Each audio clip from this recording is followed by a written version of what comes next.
ॐ यदविद्याविलासेन भूतभौतिकसृष्टया नमामि परमात्मानं सच्चिदानन्दविग्रहं शङ्करं शङ्कराचार्यं केशवं बादरायणं सूत्रभाष्य कृतौ वन्दे भगवन्तौ पुनः पुनः ईश्वरो गुरुरात्मेति मूर्तिभेदविभागिने व्योमवद्व्याप्तदेहाय दक्षिणामूर्तये नमः। ओम शांति शांति शांति। बोलो ये चलेगा यहाँ से। हाँ हाँ कहाँ से चलेगा? द्वितीयं निरस्यति। हाँ द्वितीयं निरस्यति यहाँ से।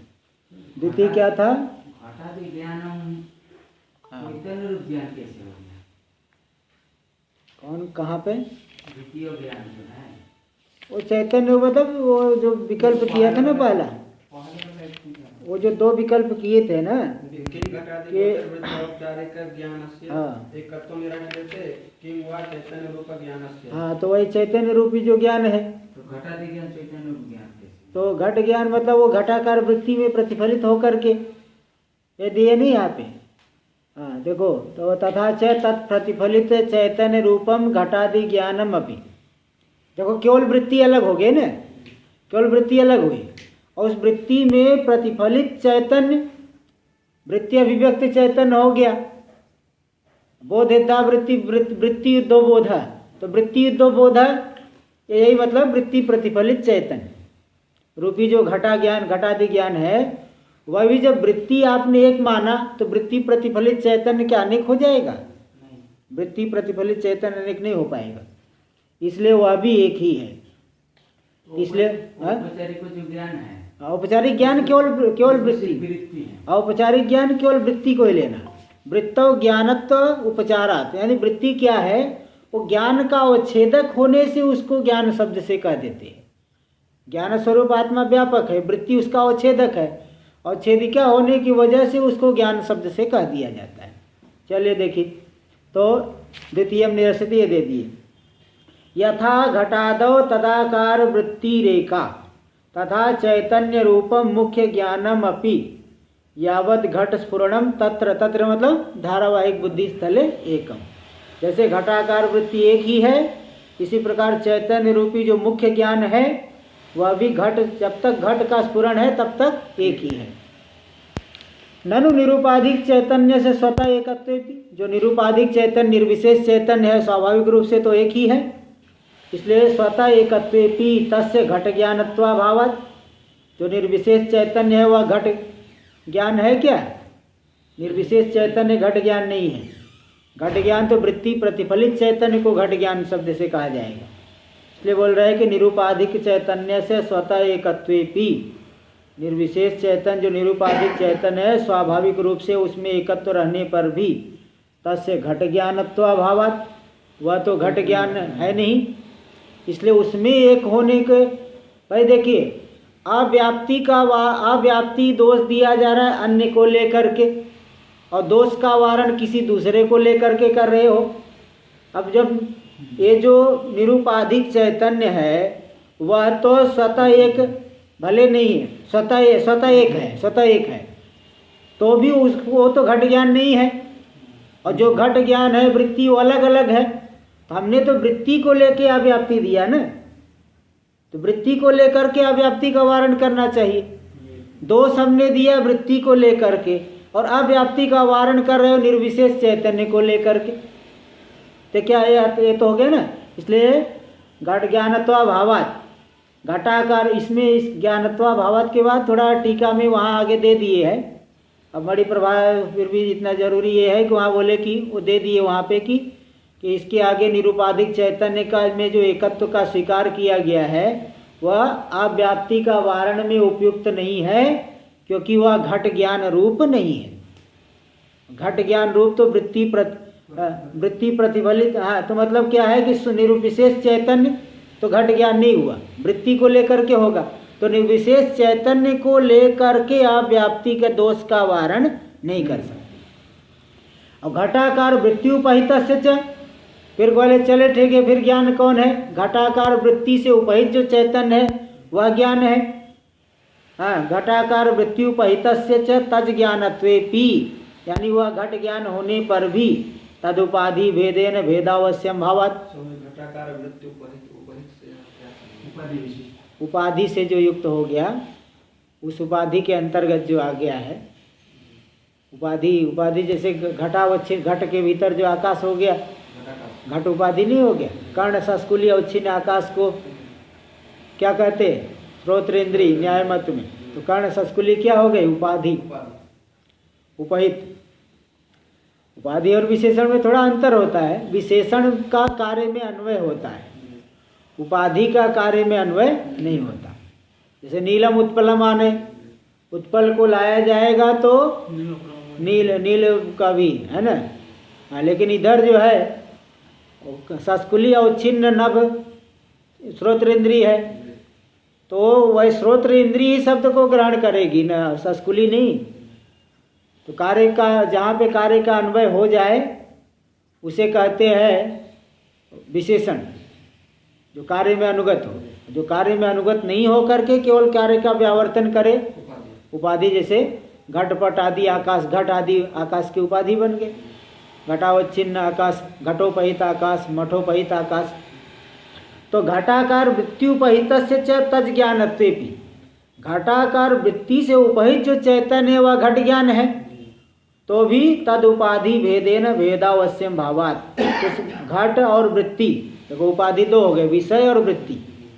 तो उनके भेद से वृत्ति उपहित चैतन्य में भेद होगा कि नहीं?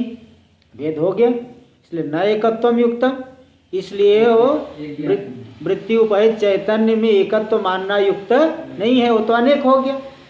इसलिए अव्याप्ति दोष तो होगी, अनेक होने से तो अव्याप्ति दोष होगी। पूर्व के द्वारा जो ज्ञात है आगे वाले में फिर अनधिगतत्व तो नहीं रहेगा, उसी को विषय करेगी। इत्याशंक्य, तो बोले नहीं, ये जो है घटावच्छिन्नम तद्वृत्ति अवच्छिन्नम अपि ज्ञानम। घटावच्छिन्न यानी विषयावच्छिन्न और वृत्ति विषयाकार वृत्ति अवच्छिन्न चैतन ज्ञान, ये दोनों भले अलग अलग है, लेकिन तयोर एक देशस्थत्वात् न भिद्यते। दोनों एक देश में स्थित हो जाने से उनका भेद नहीं है। और फिर वृत्ति बदलती जाएगी, बोले नहीं, वृत्ति भी जब तक घट का स्फुरण है तब तक वृत्ति एक ही माने। और वृत्ति अवच्छिन्न चैतन्य और विषयावच्छिन्न चैतन्य दोनों एक देश में हो गए ना। भाई जैसे घट सामने रखा है, ये प्रक्रिया आगे दिखाएंगे ही। घट सामने रखा है, तुम्हारा अंतःकरण चक्षुर इंद्रिय के माध्यम से विषय देश में जाएगा, और विषय देश में जाकर के विषयाकार से आकारित हो जाएगा। तो जहाँ विषय है वही वृत्ति है, विषय और वृत्ति अलग अलग जगह पे नहीं है। इसलिए वृत्त्यावच्छिन्न चैतन्य और विषयावच्छिन्न चैतन्य दोनों में एक देशस्थत्व हो जाने की वजह से दोनों में क्या हो गया? अभेद हो गया। इसलिए उपाधि को लेकर के वो भिन्न भिन्न हो जाए ज्ञान, ऐसा नहीं कर सकते, एक ही है। इसलिए अव्याप्ति दोष नहीं है। इत्याह तत्प्रतिफलित, इसलिए इसी बात को दिखाए मूल में, तथा च तत्प्रतिफलित चैतन्य रूपम घटादि ज्ञानम अपि तत्र, तत्र यानी धारावाहिक बुद्धि स्थले तावत्कालीनम एकम एव। तावत्कालीन कियत्कालीनम घट स्फुरण पर्यंतम, जब तक घट का विषय का स्फुरण हो रहा है, घट आदि का स्फुरण हो रहा है, तब तक जो है एक ही है। हाँ, वही वृत्ति कालीनम, ये सब टीका में तो दे दिए तावत्कालीनम। हाँ नहीं, यहाँ देगा वृत्ति कालीनम, जब तक वृत्ति है तब तक एक ही है। तो वृत्ति कब तक रहेगा? वही विरोधी की उत्पत्ति पर्यंत। इसलिए अव्याप्ति की कोई आशंका नहीं है। देखिए टीका में आगे, शिखामणि आगे देखिए, दिन भेदेन जायमानस्य घटादि ज्ञानस्य नानात्वात्। और दिन के भेद से जो जायमान घटादि ज्ञान है, आज जो घट का ज्ञान हुआ, कल जो घट का ज्ञान एक ही है क्या? एक ही नहीं है, वो तो बहुत अंतर हो जाता है। एक ही दिन में कितना अंतर हो जाता है। आदमी बीमार पड़ जाए तो एक ही दिन में हालत खराब हो जाती है। फिर महाराज जी जो दृष्टांत देते हैं कि कोई साल भर खाए, साल भर खूब अच्छे से खाए पिए, और एक दिन बीमार पड़ गए, वो साल भर का खाया पीना चले गया, गायब हो गया। साल भर वो कमज़ोर हो जाता है ना, एक दिन में अच्छे से बीमार पड़ा तो फिर हालत ख़राब हो जाती है। इसलिए ऐसा नहीं समझता कि दिन के भेद से एक ही है। दिन के भेद से घटादि ज्ञान अलग अलग है, और विषय में भी कुछ परिवर्तन होता ही है। विषय काल से विशिष्ट विषय अलग अलग हो जाता है, इसलिए अनधिगतत्व तो है उसमें। इसलिए वहाँ पे अव्याप्ति आदि नहीं दिखा पाओगे कि वो अधिगत विषयक नहीं, अनधिगत विषयक ही है वो ज्ञान, इसलिए वहाँ प्रमा का लक्षण जाएगा। तथा च दिनांतरावगत घटादि विषय, तो फिर यहाँ पे अच्छा यहाँ फिर शंका कर रहे हैं कि दिन भेद ने जायमान जो घटादि ज्ञान तो नाना है, वहाँ तो अव्याप्ति हो जाएगी। तस्य च दिनांतरावगत घटादि विषयत्वेन अब तत्र व्याप्ति। फिर बोले वहाँ तो दिनांतर पूर्व दिन में जिस घट को हमने जाना था, जैसे कल हमने जिस घट को देखा आज उसी घट को देख रहे हैं, तो उसी वही घट है ऐसा मालूम भी पड़ता है। इसलिए अभी जो घट का ज्ञान हो रहा है ये पूर्व पक्षी कहेगा। एक तो शंका तो पूर्व में समाधान कर चुके हैं, और थोड़ा और स्पष्टीकरण के लिए, और क्योंकि जो अनधिगता बाधित अर्थ विषय ज्ञानत्व उसमें थोड़ा परिष्कार आदि करने के लिए बारंबार शंका करके उसका परिष्कार करते हैं। तो यहाँ अव्याप्ति हो जाएगी। दूसरे दिन जो घट ज्ञान हुआ वो अधिगत विषयक हो गया। फिर यहाँ सिद्धांत गए न च अधिगत पदे न स्वाव्यवहित पूर्व क्षणवर्ती स्वसमानाधिकरण ज्ञाना विषय विषयकत्वम।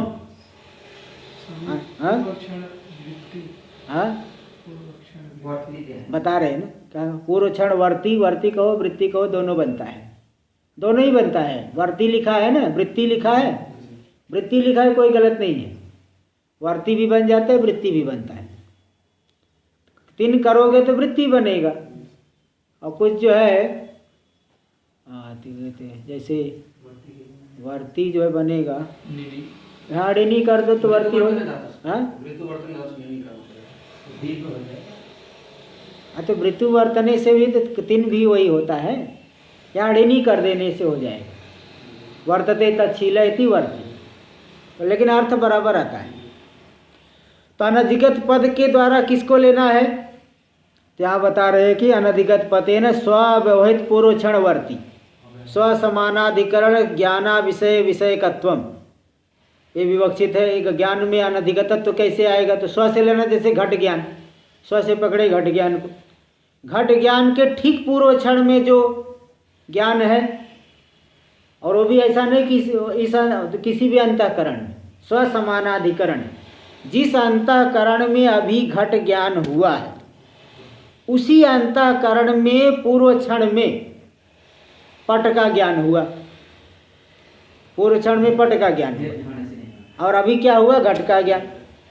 तो स्व यानी घट ज्ञान, उससे ठीक पहले जो कौन सा ज्ञान हुआ, पट ज्ञान। इसी अंतःकरण, दूसरे अंतःकरण नहीं लेना, इसी अंतःकरण स्वसमानाधिकरण, यानी जिस अंतःकरण में घट ज्ञान है उसी अंतःकरण में पट ज्ञान ठीक पूर्व में था। उस पट ज्ञान का विषय कौन है, पट। उस पट ज्ञान का अविषय कौन है, घट। अविषय विषयकत्व, यही है अनधिगतत्व ज्ञान में आएगा। तो स्वाव्यवहित पूर्व क्षणवर्ती स्वसमानाधिकरण ज्ञान से लिए पट ज्ञान, उस पट ज्ञान का विषय घट। अविषय विषयकत्व आया कहाँ पे, घट ज्ञान में, यही अनधिगतत्व लेना है। यानी पूर्व क्षण वाले ज्ञान का विषय नहीं, विषय इस ज्ञान का विषय नहीं होना चाहिए। यानी पूर्व क्षण वाले ज्ञान का जो विषय है वही अगर अगले क्षण वाले ज्ञान का विषय बनेगा तब अधिगतत्व आएगा, और पूर्व क्षण वाले ज्ञान का विषय नहीं, इस क्षण वाले ज्ञान का विषय नहीं बना, तब इस ज्ञान में क्या आएगा, अनधिगतत्व। यही बात है। तो स्वाव्यवहित पूर्व क्षणवर्ती स्वसमानाधिकरण ज्ञाना विषय विषयकत्वम, कहाँ है ये ज्ञान में अनधिगत पद से ऐसा विवक्षित है।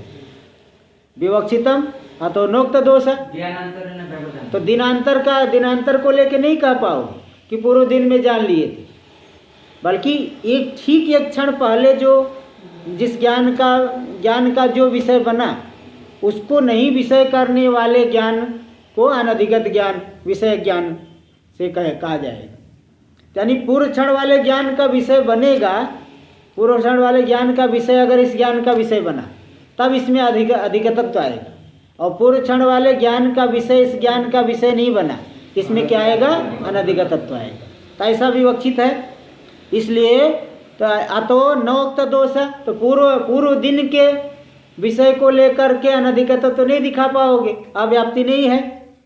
तो बोले इति, तो पूर्व पक्षी कह रहा ठीक है, यहाँ तक तो ठीक है। इति न च वचन तथापि, अव्याप्ति को दूर करने के लिए आपने अनधिगतत्व का ही अर्थ लिया, तो क्या हो जाएगा? स्मृतौ अति व्याप्ते है, स्मृति में अति व्याप्ति हो जाएगी।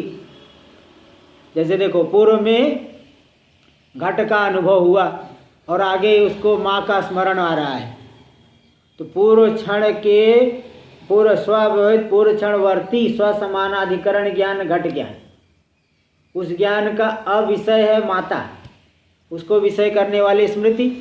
तो स्मृति में भी देखो अनधिगतत्व तो आ गया कि नहीं, और अबाधित विषयक है, वो बाधित नहीं, बाधित विषय भी नहीं है। तो प्रमा का लक्षण जाना चाहिए अनुभव में, हाँ ज्ञान में, अनुभव में जाना चाहिए था, और चले गए कहाँ पे? स्मृति में, अति व्याप्ति हो जाएगी। इसलिए आप अव्याप्ति दोष का वारण करने के लिए प्रयत्न कर रहे थे, स्मृति में क्या हो गई? अति व्याप्ति। तथापि स्मृतौ अति व्याप्ते है। इसलिए कहेंगे, फिर सिद्धांति का पूर्व पक्षी क्या, फिर सिद्धांति कहेगा कि हम इसको थोड़ा और परिष्कार करेंगे, यानी स्व विषयक समान विषयक ज्ञानाजन्यत्वम अनधिगत विषय पदेन विवक्षितम। स्व विषय समान विषयक ज्ञान, जैसे अभी घट ज्ञान है, उसके समान विषय ज्ञान कौन होगा? घट ज्ञान ही होगा। उस ज्ञान से अजन्य होना, ते जो घट ज्ञान हुआ वो पूर्व में घट ज्ञान से जन्य है क्या? नहीं, जन्य नहीं है, इसलिए अनधिगत विषयक हो गया। और स्मृति तो क्या होगी? जिसका स्मरण आएगा तद विषय ज्ञान से जन्य है, इसलिए उसमें क्या हो गया? अधिगतत्व आ गया। समान विषय ज्ञान से जन्य होगा तो अधिगत विषयक कहा जाएगा, और समान विषय ज्ञान से जन्य नहीं हुआ तो अनधिगत विषय कहा जाएगा। जो अनुभव होता है समान विषय ज्ञान से जन्य नहीं होता, इसलिए अनुभव में अनधिगतत्व आएगा। देखो, ननु स्विषय समान विषयक ज्ञानाजन्यत्वम अनधिगत विषय पदेन विवक्षितम। ऐसा करने से स्मृति में अव्याप्ति रही क्या? स्मृति में अव्याप्ति नहीं होगी, स्मृति में अतिव्याप्ति, स्मृति में अतिव्याप्ति नहीं होगी। इति चेत, तो यहाँ सिद्धांति कर ना, ऐसा भी मत कहो। स्व विषय समान विषयक पदेन स्व विषयानतिरिक्त विषयत्व विवक्षाया, स्व विषय समान विषयक पद के द्वारा स्व विषय से अनतिरिक्त विषयत्व की विवक्षा होने पर तब दूसरी जगह भी अतिव्याप्ति हो जाएगी।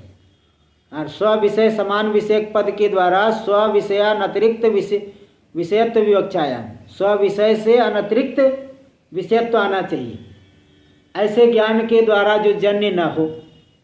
ठीक है, तो आप ऐसी अगर विवक्षा होगी तो उपनीत भान पक्षे, जहाँ ज्ञान लक्षणा सन्निकर्ष से अनुमिति आदि हो जाती है, और संशयोत्तर पक्षे च मतांतरे शाब्द ज्ञाने अव्याप्ति, इन तीन जगह पे अव्याप्ति हो जाएगी। देखो, पहला तो उपनीत भान पक्ष में अनुमिति में अव्याप्ति होगी। कैसे? उपनीत भान पक्ष में क्या मानते हैं? जैसे कमरे के अंदर बैठे हुए हैं, वो धूम का स्मरण हो गया, स्मरणात्मक ज्ञान, फिर जो है उसमें व्याप्ति का स्मरण हो गया, फिर जो है फिर पूर्व के अनुमिति हुआ है ना, उसी का स्मरणात्मक ज्ञान से अनुमिति हो जाएगी। तो उपनीत भान पक्ष में अनुमिति तो प्रमा है, किंतु स्व विषय समान विषय ज्ञान से जन्य हो गई, स्मरण करके अनुमिति हो गई ना। कमरे के भीतर बैठा है, पर्वत को नहीं देख रहा है, कमरे के भीतर बैठ के ही उसको धूम का स्मरण हुआ, फिर व्याप्ति का स्मरण हुआ, फिर जो है फिर वो पूर्व में अनुमिति हुई है, अनुमिति का स्मरण हो करके फिर अनुमान कर लिया। तो उस मत में वो जो अनुमिति हुई स्व विषय समान विषय ज्ञान से जन्य हो गई कि नहीं, इसलिए अनुमिति में प्रमा का लक्षण जाएगा? नहीं जा पाएगा, अव्याप्ति दोष, अनुमिति में प्रमा का लक्षण नहीं जाएगा। और दूसरा संशय उत्तर प्रत्यक्ष, संशय के उत्तर काल में जो प्रत्यक्ष हुआ, जैसे वह आगे स्थाणुर्वा पुरुषो वा, संशय हुआ, स्थाणुर्वा पुरुषो वा। और संशय के उत्तर काल में फिर प्रत्यक्ष हो गया स्थाणुरेव पहले स्थाणुर्वा नवा, बाद में प्रत्यक्ष हो गया स्थाणुरेव। ते जो प्रत्यक्ष हुआ स्व विषय समान विषयक है ना, तो उसमें जो है फिर तो क्या आएगा, वो तो समान विषयक ज्ञान जन्य तो आया, इसलिए वहाँ पे भी क्या हो गई अतिव्याप्ति अव्याप्ति, जन्य तो आ गया, जन्य तो नहीं आया। और तीसरा दे दिए शाब्द ज्ञानी, मतांतरे शाब्द ज्ञानी। अच्छा इसमें अव्याप्ति दे रहे, अतिव्याप्ति नहीं अव्याप्ति, अजन्य तो आना चाहिए, वो तो जन्य तो आ गया ना, इसलिए लक्षण नहीं गया, इसलिए वहाँ पे अव्याप्ति, अतिव्याप्ति नहीं अव्याप्ति, क्योंकि जो प्रमा है वहाँ प्रमा का लक्षण नहीं जा रहा है, तो क्या दोष होगा अव्याप्ति। तो संशय उपनीत भान पक्ष में अनुमिति में, और संशय के उत्तर प्रत्यक्ष में, और मतांतरे शाब्द ज्ञाने, अन्य मत में शाब्द ज्ञान में, मूलाकार के मत से अतिरिक्त मत में शाब्द ज्ञान में अव्याप्ति हो जाएगी।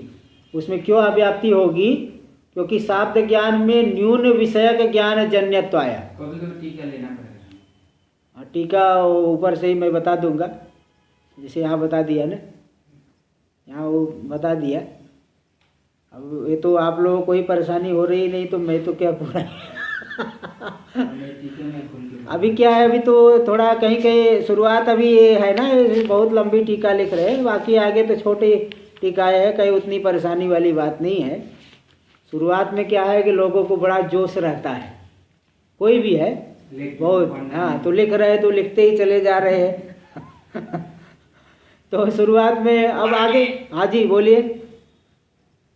हाँ प्रॉब्लम ये है कि इसका हिंदी ट्रांसलेशन नहीं है। नहीं हिंदी ट्रांसलेशन ये सब चीज़ों का नहीं रहता है। जो आपकी कैलाश की पुस्तक है उसमें चंद्रिका जो है, हाँ उसमें ट्रांसलेशन हिंदी है। तो उसमें तो ऐसा इसकी हिंदी नहीं है, वो अलग टीका है ना, दीपिका टीका है ना, वो दीपिका टीका है, वो बढ़िया है। हाँ वो दीपिका टीका है, दशम पीठाधीश्वर की हुई है, वो अलग टीका है। हाँ तो वो दीपिका टीका थोड़ा सरल भी है, लेकिन एक कोई बात नहीं है, तो थोड़ा सरल, ज़्यादा सरल ढूंढेंगे तो कहाँ तक चलेगा, महात्मा लोग सरल नहीं ढूंढते वो तो। चलिए देखिए, यहाँ पर मतांतरे ज्ञान है, अतिव्याप्ति लिखना है क्या? नहीं अव्याप्ति सही है, अतिव्याप्ति नहीं अव्याप्ति, वो गलती से मेरे से निकल गया, अव्याप्ति सही है। क्योंकि जो यह मतलब जो प्रमा है, प्रमा का लक्षण नहीं जाए, जो प्रमा है उसमें प्रमा का लक्षण न जाए तो अव्याप्ति होती है, इसलिए वो अतिव्याप्ति नहीं अव्याप्ति ही ठीक है, अव्याप्ति होगी। चलिए देखिए, तो मतांतरे शाब्द ज्ञानी अव्याप्ति, क्योंकि शाब्द ज्ञान में न्यून विषय ज्ञान जन्यत्व आया, स्व विषय समान विषय ज्ञानाजन्यत्व, तो वहाँ पे अच्छा नहीं सब उसमें अव्याप्ति कैसे, देखो क्या है, स्व विषय समान विषय ज्ञानाजन्यत्व निगत अनधिगत पद से, फिर इसका दे स्व विषय अनतिरिक्त विषय, स्व विषय अनतिरिक्त विषय से अजन्य, और वहाँ पे शाब्द ज्ञान में, मतांतर में शाब्द ज्ञान में वो समान विषय जन्यत्व आएगा। हाँ वो कैसे, जैसे तत्वमसी आदि है ना, तो के तत्वमसी इत्यादि में जो तम पदार्थ का लक्ष्यार्थ है, वही तो बाद में क्या है, वाक्यार्थ भी वही है, लक्ष्यार्थ और वाक्यार्थ, जो पदार्थ है पद का लक्ष्यार्थ वही वाक्यार्थ है, तो समान विषय ज्ञान जन्यत्व आया ना। तम पद का जो लक्ष्य है, तत्पद का जो लक्ष्य है, और दोनों की एकता, एकता कोई अलग चीज है क्या, एक ही है, इसलिए समान विषयक ज्ञान जन्यत्व आया, अजन्यत्व नहीं आया। अजन्यत्व नहीं आने की वजह से शाब्द ज्ञान में क्या हो जाएगा, अव्याप्ति। मूलकार के मत में तो अव्याप्ति नहीं होगी, क्योंकि मूलकार क्या है कि वो ये लक्षणा, मूलकार लक्षणा ये बताएंगे आगे, मूलकार बिना लक्षणा, सामान्य रूप से क्या है, तत्वमसी इत्यादि में लक्षणा मानी जाती है। कौन सी लक्षणा मानी जाती है, भाग त्याग लक्षणा, जात अजात लक्षणा, लेकिन आगे इन्होंने इसका खंडन किया है। ये मूल कार्य वेदांत परिभाषाकार है ना, आगे दिखाएंगे शब्द प्रकरण में, शब्द प्रकरण में दिखाएंगे, बोले वो जो लक्षणा है वो आवश्यकता नहीं है, विशेष से मात्र परत्व।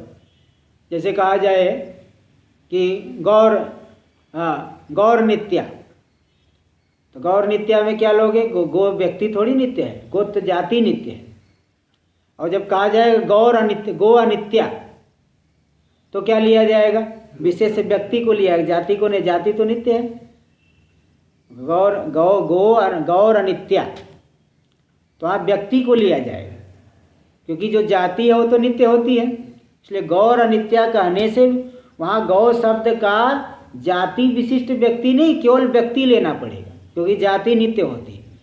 इसलिए आप बिना जो है घटो अनित्य है, तो घटो अनित्य से क्या घटत्व तो अनित्य लिया जाए क्या?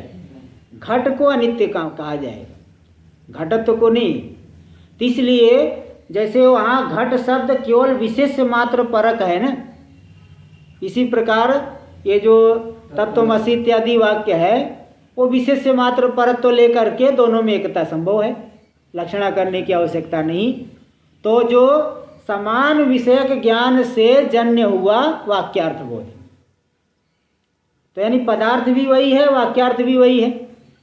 समान विषय ज्ञान से अजन्य होना चाहिए था, और समान विषय ज्ञान से क्या हो गया? जन्य हो गया। लक्षण घटा प्रमा का लक्षण गया क्या? वो अधिगत हो गया, अधिगत विषयक हो गया, इसलिए अव्याप्ति होगी। और प्रमुष्ट तत्ताक स्मृतौ अति व्याप्तेश्च, प्रमुष्ट तत्ताक स्मृतौ, देखो जिसमें तत्तांश का प्रमोशन कर दिया गया है। जैसे स्मृति क्या होती? सा में माता, वो मेरी माँ है, उस तत्तांश को हटा दीजिए, तद अंश को, माता मेरी माँ, माँ केवल इतना आया, इतना स्मरण। क्या स्मरण हुआ? माँ, माता, ऐसे स्मरण हुआ। तो जिस स्मृति में तत्तांश का प्रमोशन कर लिया, हटा दिया गया है, प्रमोशन कर दिया गया है, माता, वह मेरी माता, ऐसा स्मरण होता है। तत्तांश को हटा दो, केवल माता, ऐसे स्मरण हुआ। तो उस स्मरण में समान विषय ज्ञान जन्यत्व आया कि नहीं? अनुभव हुआ था माता, और स्मरण भी हो रहा है माता, तो समान विषय ज्ञान जन्यत्व आया। अच्छा नहीं, हाँ समान विषय नहीं, समान विषय नहीं, उसमें क्या आएगा? हाँ तो अधिक विषय ज्ञान जन्यत्व, क्योंकि क्या है ना कि जब अनुभव हुआ था यह मेरी माता, तो थोड़ा अधिक विषय ज्ञान हुआ था अनुभव, इसलिए समान विषय ज्ञान से अजन्यत्व आया। समान, क्योंकि तत्तांश को तो हटा दिए, केवल माता ऐसा ज्ञान हुआ है, तो समान विषय ज्ञान से अजन्यत्व तो कहा गया स्मरण में, क्योंकि जो अनुभव हुआ है यह मेरी माता, ऐसा अनुभव होगा ना, सामने सामने अनुभव होगा यह मेरी माता, और स्मरण हो रहा है केवल माता, तो समान विषय ज्ञान से अजन्य स्मरण हो गया। इसलिए स्मृति में भी प्रमा के लक्षण की अतिव्याप्ति हो जाएगी। ये दे रहे प्रमुष्ट तत्ता का स्मृतौ अतिव्याप्त्यश्च, प्रमुष्ट तत्ता वाली जो स्मृति है उसमें अतिव्याप्ति भी होती है। यदि इसलिए ऐसा भी अर्थ स्व विषय समान विषयक पद के द्वारा ऐसा अर्थ भी नहीं कर सकते। तो नापि स्व विषया न्यून विषयकत्व, स्व विषय से अन्यून अन्यून विषयकत्व आना चाहिए, बोले ऐसा भी नहीं कर सकते, क्योंकि इसके आगे भी थोड़ा जोड़ करके ही अर्थ करना पड़ेगा। स्व विषय समान विषयक पद के द्वारा इतना अर्थ, हाँ देखो स्व विषया न्यून विषयकत्वम स्व विषय समान विषयक पदेन विवक्षितम, देखो ऊपर दिया है ना, पहले आया था स्व विषय समान विषयक ज्ञानाजन्यत्वम, अनधिगत पद के द्वारा विवक्षित है। तो जो अनधिगत पद का अर्थ किए स्व विषय समान विषयक ज्ञानाजन्यत्वम, उसमें से स्व विषय समान विषयकत्व का अर्थ के विषय में चर्चा चल रही, पूरे अनधिगतत्व का नहीं लेना। पहले यहाँ स्व विषय समान विषयक पद के द्वारा स्व विषयान अतिरिक्त विषयत्व की विवक्षा हुई, तो वहाँ पे उसमें दे दिए कहाँ का 3 जगह व्याप्ति दिखा है और 1 जगह अति व्याप्ति। अब स्व विषय समान विषयक पद के द्वारा क्या लेना? स्व विषय अन्यून विषयकत्व, ये स्व विषय समान विषयक पद के द्वारा ऐसा विवक्षित है, तो बोले ये भी नहीं कर सकते, क्योंकि सर्वेश्वर ज्ञानम आदाय लक्षण से असंभवात, क्योंकि देखिए सर्वेश्वर जो ईश्वर है, ईश्वर ज्ञान तो सभी का कारण है, सब, हाँ सब ज्ञान ईश्वर ज्ञान से जन्य है। इसलिए स्व विषय से अन्यून विषयक, यानी अधिक विषयक ज्ञान है ईश्वर का ज्ञान, ईश्वर का ज्ञान तो सभी को विषय करेगा। तो स्व विषय यानी कोई भी ज्ञान ले लो, जैसे घट ज्ञान लिए, उसका स्व विषय, घट ज्ञान का विषय कौन? घट, उससे अन्यून विषयकत्व ईश्वर में है कि नहीं, ईश्वर ज्ञान में, उसके ईश्वर ज्ञान का बहुत विषय है। उस ज्ञान से जन्य है सभी ज्ञान, अजन्य है क्या, नहीं। इसलिए सभी के सभी ज्ञानों में असंभव दोष, कहीं लक्षण जाएगा नहीं, सब के सब अधिगत विषयक हो गए, अनधिगत तो आया ही नहीं, इसलिए क्या दोष हो जाएगा, असंभव। सर्वेश्वर ज्ञानम आदाय लक्षण से असंभव प्रसंगात, सर्वेश्वर सभी ज्ञान ईश्वर ज्ञान से जन्य है, ईश्वर ज्ञान सबका साधारण कारण है, तो सभी ज्ञान ईश्वर ज्ञान के से जन्य है, किंतु ईश्वर ज्ञान सभी ज्ञान से अधिक विषय वाला है, इसलिए सभी ज्ञान में स्व विषय अन्यून विषयक ज्ञान जन्यत्व आया, अजन्यत्व नहीं आया, इसलिए असंभव दोष हो गया सब में। इसलिए अथ फिर कहेंगे कि नहीं, चलो उसका अर्थ कर देंगे, स्व विषय अन्यूनान अतिरिक्त विषयकत्व, स्व विषय समान विषयकत्व जो ज्ञान में आया उसका अर्थ लेंगे स्व विषय से अन्यून अनतिरिक्त विषयकत्व, वो विवक्षित है। स्व विषय समान विषय यानी अधिक भी नहीं होना कम भी नहीं होना, ऐसा कहने से ईश्वर ज्ञान तो अधिक विषयक हो गया, इसलिए स्व विषय समान विषय ज्ञान पद से उसको नहीं ले पाएंगे। बोले ततश्च संशय उत्तर प्रत्यक्षानुमिति शाब्द ज्ञानेषु न अव्याप्ति, तो संशय उत्तर प्रत्यक्ष और अनुमिति शाब्द ज्ञान में भी अव्याप्ति नहीं होगी, क्योंकि उन सब जगह पे समान विषयकत्व तो नहीं है। थोड़ा स्व विषय अन्यूनात अतिरिक्त विषय, उसमें थोड़ा कुछ कुछ अंतर रहेगा। संशय में संशय जैसे वहाँ दिखा दिए कि शब्द ज्ञान आदि में न्यून विषयक पदार्थ ज्ञान आदि जन्यत्व आया, इसलिए वहाँ पे होना चाहिए। हाँ, इसलिए स्व विषय अन्यून अतिरिक्त विषय ज्ञान से अजन्य होना चाहिए, वो तो वहाँ जन्य हुआ है ना, अन्यून विषय तो जन्य होने की वजह से अव्याप्ति नहीं आएगा, यही कह रहे। अथ स्व विषय अन्यूनान अतिरिक्त विषय ततश्च ये जहाँ च का अर्थ लेना है, कार तथा एव स्व संशय उत्तर प्रत्यक्ष अनुमिति शाब्द ज्ञानेषु न अव्याप्ति, क्योंकि वह जो है स्व विषय अन्यूनान अतिरिक्त विषयक ज्ञान से हाँ वो हो जाएगा तो नहीं, हाँ वो जन्य होगा, हाँ जन्य होगा तो अव्याप्ति, पहले दिखाए थे ना, स्व विषय समान विषयक ज्ञान से जन्य हो गया था। लेकिन जब हम कह देंगे स्व विषय समान विषयक ज्ञान से ले लेंगे स्व विषय अन्यूनान अतिरिक्त विषयकत्व, ऐसा लेंगे तो उसमें क्या है कि उन सबको नहीं ले पाएंगे। कैसे नहीं ले पाएंगे, देखो इसका दिए है टीका में, इसका थोड़ा देखना ही पड़ेगा कि तथा च स्व विषय अन्यून विषयक ज्ञानाजन्यत्व में होगा, तो मतांतरे शाब्द ज्ञान आदौ न्यून विषयक पदार्थ ज्ञानादि जन्यत्वेन अव्याप्ति अभावेपि मूलकृत मिते जन्यत्वेन अव्याप्ति सर्वेश्वर, ये तो हो गया था। तो स्व विषय ततश्च, तस्या शब्द से स्व विषय समान विषयक शब्द से स्व विषया न्यूना अतिरिक्त विषय परत्वादेव, ऐसा परक होने की वजह से, तो मतलब क्या है कि जो दिए थे कि वहाँ जन्य हुआ ना, अजन्य नहीं हुआ, वो तो जन्य हो गया। स्व विषयक विषय अन्यूनान अतिरिक्त विषयक ज्ञान से जन्य हुआ, जन्य होने की वजह से अजन्यत्व तो वहाँ पे हम पहले जो दिखाए थे कि अजन्यत्व तो उसमें नहीं आके जन्यत्व आने की वजह से अव्याप्ति दिखाए थे। अब यहाँ जो स्व विषय अन्यूनान अतिरिक्त विषयकत्व तो ऐसा विवक्षित करेंगे। एक मिनट, इसका कैसे अब अव्याप्ति नहीं हो रही है और असंभव दोष क्यों नहीं हो रहा है, स्वयं आगे दे रहे हैं। देखिए आगे बता रहे, आगे स्वयं हम लोगों को कारण ढूंढने की आवश्यकता नहीं, स्वयं टीकाकार दे रहे। व्याप्ति ज्ञान पदार्थ स्मरणयोर न्यून विषयत्वात्, जो व्याप्ति ज्ञान से जन्य हुए अनुमिति आदि वो तो न्यून विषयक है। व्याप्ति ज्ञान पर्वत को विषय करेगी क्या, पर्वत को विषय नहीं करती। इसी प्रकार पदार्थ स्मरण, पदार्थ का स्मरण क्या है, संसर्ग को विषय नहीं करता, इसलिए अन्यून अनतिरिक्त ऐसा जब कहेंगे ना, तो अन्यून वो तो अतिरिक्त अन्यून मतलब न्यून भी ना हो अतिरिक्त भी ना हो, ऐसा कह दे ना। तो जो व्याप्ति ज्ञान पूर्व में कारण बना, व्याप्ति ज्ञान और पदार्थ का स्मरण, वो न्यून को विषय कर रहा है, अतिरिक्त को भले विषय नहीं कर रहा है लेकिन न्यून को विषय कर रहा है। इसलिए वही बता दे, व्याप्ति ज्ञान पदार्थ स्मरणयोर न्यून विषयत्वात् और ईश्वर ज्ञान से च अधिक विषयत्वात्। ईश्वर ज्ञान तो अधिक को विषय कर रहा है, तो कुछ न्यून को विषय कर रहे हैं, कुछ अधिक को विषय कर रहा है।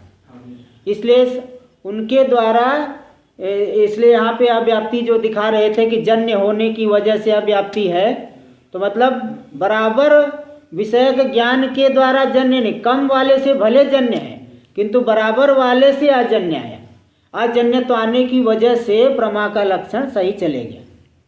इति चेत, तो वहाँ पे पूर्व पक्षी करना, ऐसा भी मत कहो।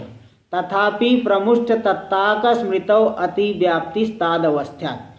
प्रमुष्ट तत्ता वाली जो स्मृति है जिसमें तत्ता अंश का प्रमोशन कर दिया गया, वहाँ पे स्व विषय अन्यून अनतिरिक्त विषय, तो विषय के ज्ञान जन्यत्व अजन्यत्व, क्योंकि जो अनुभव हुआ है उसमें इदम अंश अधिक है, अनुभव में इयम में माता ऐसा अनुभव हुआ है, और स्मरण क्या होगा, माता, जिसमें तत्ता अंश का प्रमोशन कर दिए है। तो स्व विषयक अन्यून अनतिरिक्त विषय ज्ञान से अजन्यत्व आया स्मरण में, क्योंकि अनुभव का विषय अधिक हो गया। इसलिए अधिक वाले से जन्य होने पर भी जो बराबर वाले से जन्य नहीं हुई स्मृति, इसलिए स्मृति में लक्षण की क्या हो गई, अतिव्याप्ति। वही करे तथापि प्रमुष्ट तत्ता का स्मृतो अतिव्याप्ति तादवस्था, वो तादवस्था नहीं पहले के जैसी बनी हुई है। और अव्याप्ति भी दिखा रहे, तत्त्वमसि इति वाक्यजन्या वेद ज्ञानस्य तत्त्वं पद लक्षित स्वरूपोपस्थिति जन्यत्वेन। तत्त्वमसि इस वाक्य के द्वारा जन्य जो अभेद ज्ञान है, वह तत्त्वम पद के द्वारा लक्षित स्वरूप की उपस्थिति, उस उपस्थिति से जन्य है। तो जन्य होने से समान विषय के ज्ञान जन्य तो आ गया कि नहीं, जो उसका वाक्यार्थ है वही तो लक्ष्यार्थ है। तो तत्पद का जो लक्ष्य है, त्वम पद का जो लक्ष्य है, वही वाक्यार्थ का भी अर्थ है, अखंड का बोध करा रहा है। इसलिए वहाँ पे अव्याप्ति, क्योंकि समान विषय के ज्ञान से जन्य हो गया, अजन्य नहीं हुआ, इसलिए अव्याप्ति। तत्र अव्याप्तिश्च, अजन्य नहीं हुआ, ये सब दोष आएगा। इसलिए उसका अनधिगतत्व का ऐसा अर्थ भी नहीं कह पाओगे कि अन्यूनान अतिरिक्त विषयक ज्ञान से अजन्य, अजन्यत्व अनधिगतत्व, ऐसा भी नहीं कर पाओगे। फिर कहेंगे ऐसा हम दूसरा अर्थ करेंगे, न च अनधिगत विषय पदेन संस्काराजन्यत्व विवक्षितम। ज्ञान में जो अनधिगत विषयकत्व आया उसका अर्थ लेंगे संस्काराजन्यत्व, जो संस्कार से जन्य न हो, ऐसा विवक्षित है। और स्मृति तत्जन्य, स्मृति तो संस्कार से जन्य है, इसलिए स्मृति में अव्याप्ति अतिव्याप्ति होगी नहीं होगी, स्मृति में अतिव्याप्ति नहीं होगी। और लिंग करणतावादी मते, हाँ ऐसा करेंगे, इसलिए अतिव्याप्ति नहीं होगी। तो फिर यहाँ बताएंगे, दोष देगा पूर्व पक्षी, हाँ विवक्षितम, न अतिव्याप्ति न स्मृति तत्जन्यति न अतिव्याप्ति, यहाँ तक आया पूर्व पक्षी।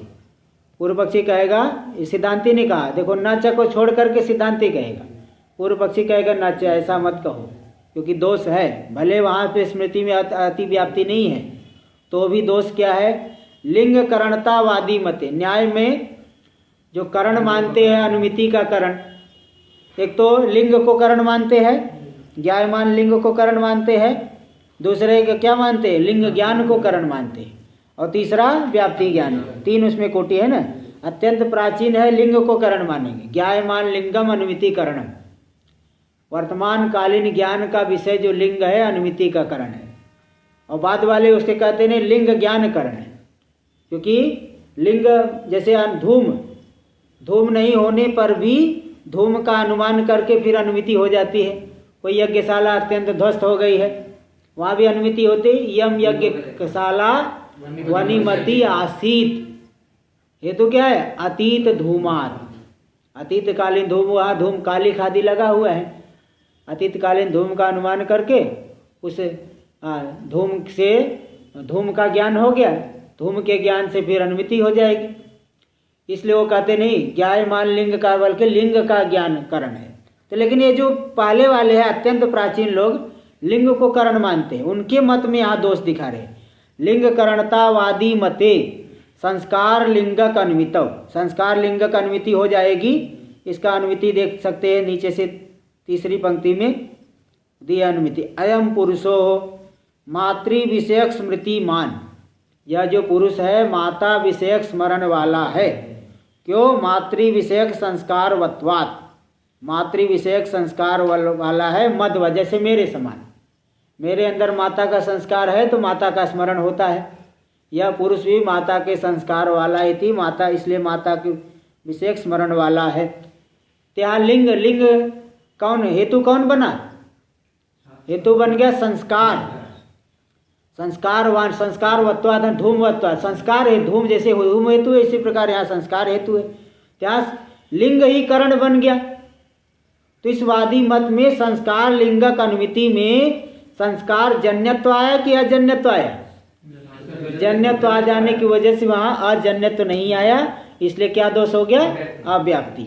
और सिद्धांते प्रत्यभिज्ञायाम अनुमिति मात्रे च, सिद्धांत में जी प्रत्यभिज्ञा भी संस्कार से जन्य होती है, वहाँ भी अव्याप्ति हो जाएगी। और अनुमिति मात्रे च, अनुमिति मात्र में, सिद्धांत में अनुमिति मात्र, सिद्धांत में नैयायिक लोग तो क्या है व्याप्ति ज्ञान से फिर होगा, ये क्या सिद्धांत में व्याप्ति ज्ञान नहीं, व्याप्ति के संस्कार से ही सीधे अनुमिति हो जाएगी, आगे बताएंगे। तो संस्कार से ही सब अनुमिति होती है, अनुमिति में क्या आया? संस्कार जन्यत्व आ गया, इसलिए अव्याप्ति होगी, इसलिए ऐसा भी अर्थ नहीं कर सकती। आगे हम लोग कल करेंगे, टाइम हो गया ना। ओम पूर्णमदः पूर्णमिदं पूर्णात् पूर्णमुदच्यते पूर्णस्य पूर्णमादाय पूर्णमेवावशिष्यते। ओम शांति शांति शांति। शंकरं शंकराचार्यं केशवं बादरायणं सूत्रभाष्य कृतौ वन्दे भगवन्तौ पुनः पुनः। ईश्वरो गुरुरात्मेति मूर्तिभेदविभागिने